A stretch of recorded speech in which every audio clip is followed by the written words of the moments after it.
Bonjour et bienvenue dans ces nouveaux numéros des questions de santé. Aujourd'hui, nous allons parler d'un fléau, d'une pandémie qui est le VIH-Sida. C'est vrai que c'est une maladie dont d'aucuns ignorent. Et pour en parler, nous avons invité pour vous le docteur Didier Souper Monencia. Il est médecin à l'hôpital général d'Embakana. Et avec lui, nous allons discuter sur le mode de transmission, mais pourquoi pas aussi sur le traitement. Est-ce qu'à nos jours, il existe déjà un traitement contre le sida? Nous allons en savoir avec notre invité à qui j'ai dit bonjour docteur. Bonjour, madame. Docteur Didier Super, d'entrée de jeu déjà comme ça, nous aimerions bien savoir le sida au fait, c'est quoi? Bon, le sida, comme vous venez de le dire, c'est en fait un fléau. Un fléau euh, dont d'aucuns ignorent. Hein. C'est une abréviation qui signifie syndrome d'immunodéficience acquise. Oui. Hein, donc c'est ça en fait nos sida. Et le sida est dû à quoi? C'est quoi l'agent causal? Bon, le sida est dû à un virus, Oui. un virus nommé virus d'immunodéficience. Donc, virus d'immunodéficience humaine, VIH, virus d'immunodéficience humaine. Bon, son fonctionnement est un peu complexe, mais sachez que c'est en fait l'agent causal du sida. Et le sida, jusque-là, ça continue à déranger plusieurs personnes. Et c'est vrai que malgré les campagnes qui se font, malgré différentes campagnes qui se font sur le mode de transmission, il y a encore d'autres personnes qui, jusque-là, ne savent pas comment se transmet le sida. Docteur. Oui, la transmission du sida c'est fait par trois modes essentiels. Oui, Le premier mode, c'est la voie sexuelle, oui, qui est une voie très répandue. Donc, la voie sexuelle, donc entre la voie sexuelle hétéro ou homosexuelle, c'est-à-dire avec ce que nous appelons les PD, communément oui. appelés les PD ou les lesbiennes. Mm. Et puis, la, la, la, la deuxième voie, c'est la voie sanguine. La voie sanguine englobe tout ce que nous avons comme objet tranchant, Oui, tout ce que nous avons comme la transmission par la transfusion oui.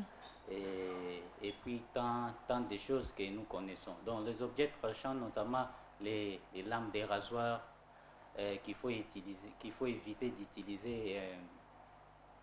Donc c'est au usage individuel, Mm. strictement individuel. Les seringues, les, les objets de pédicure que vous utilisez là, donc les objets tranchants. C'est ça donc la voie sanguine. Et la troisième voie dont on parle assez couramment, c'est la voie de la mère à l'enfant, donc la transmission de la mère à l'enfant. C'est-à-dire la femme enceinte, si elle n'est pas suivie, les bébés peuvent attraper le virus. Donc ce sont là les trois voies de contamination connues jusqu'alors. Et docteur Didier, nous entendons dire, en tout cas ça s'est dit dans la cité, que le virus du sida ne peut pas vivre à l'air libre.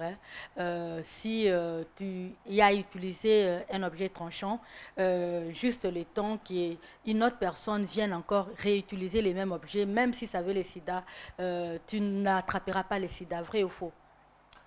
Bon, pour les virus des sida, oui. Oui, c'est vrai.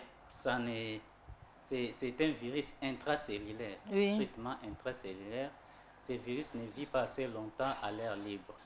Mais pour ce qui concerne les virus de l'hépatite B, par exemple, Mm. ça peut vivre pendant longtemps à l'air libre. Donc D'où c'est pas dangereux d'utiliser une lame de Non, rasoir de personne. non, c'est dangereux parce que quand vous vous blessez, par exemple avec les médecins ou les infirmiers à l'hôpital, quand vous injectez quelqu'un et lorsque vous retirez votre seringue, la seringue ne fera pas 4 ou, 4 ou 5 minutes à l'air libre. En retirant la seringue, vous pouvez vous piquer directement et attraper le sida. C'est ainsi, donc, nous, nous proscrivons donc l'usage commun des objets tranchants. Et nous entendons généralement parler de pétémé.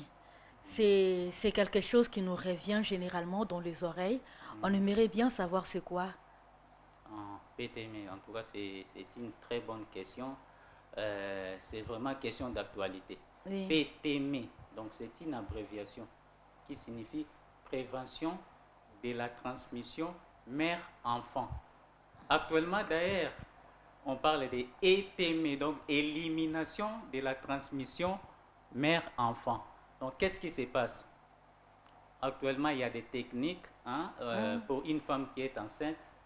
Il y a des techniques purement médicales qui feront en sorte que la femme enceinte ayant un enfant, donc une PVV qui est enceinte, puisse donner naissance à un enfant sain.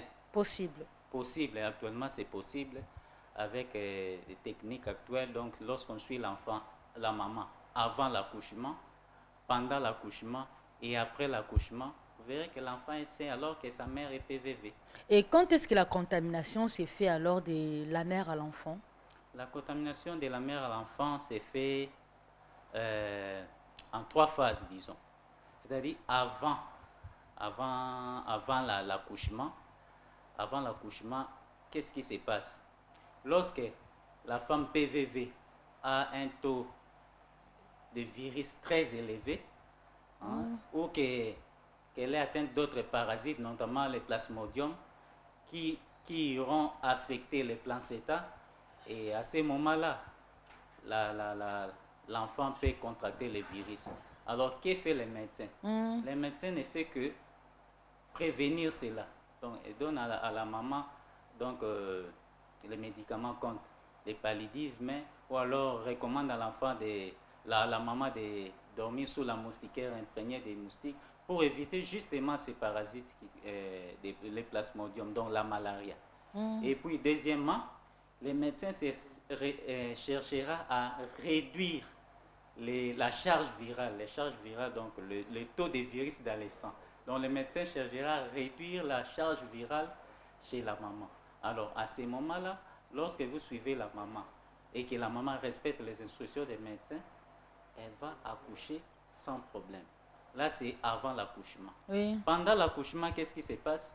Les médecins proscrivent toute manœuvre éventive, notamment la rupture de la poche des os, la rupture artificielle de la poche des os et d'autres épisiotomies. Donc les médecins proscrivent ça. Et la femme va accoucher par voie basse. Par voie basse.